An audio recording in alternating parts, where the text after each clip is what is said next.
अस्सलाम वालेकुम भाईजान, क्या हाल है थोड़े? ठीक हो, फिट हो?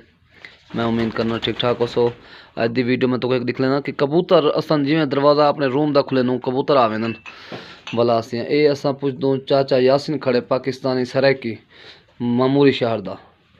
हाय साहब, इन्हें कबूतरें के बारे जरा दसो चा। एक साधारण एक यानी कि कितने साल के तोरे कट्ठे रांदे पे असां नवे आवे दुई था 12 साल।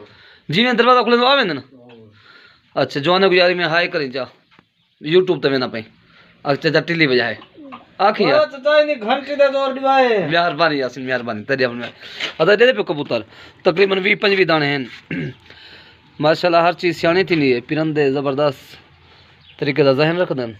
इधर मुर्गा ही खड़े ते जिवें असां अपना रूम का गेट खुले नूं दरवाज़ा खुले नूं ये अपना फौरन आवे चलो इन्हों को हुण दाने देनों आए बैठन। दाने तो मुराद है चावल, चावल इन्हें वास्ते बाकायदा असां रखी पियूं ते ये जेह्ड़े स्याने में जेल ने जो इन्हों डिवीजन ना इशू दे आवे दरवाज़ा खुली जाए बिस्मिल्लाह आओ। हाँ हुण ये उन्हें माशाल्लाह चिड़ियाँ भी आ गए नाल। चलो ठीक है जना नसीब ठीक है जनाब। अगली वीडियो ते इंशाल्लाह वाल मुलाकात करे सूँ इन्हें को दाने सट गए से तो सब वीडियो देख दी।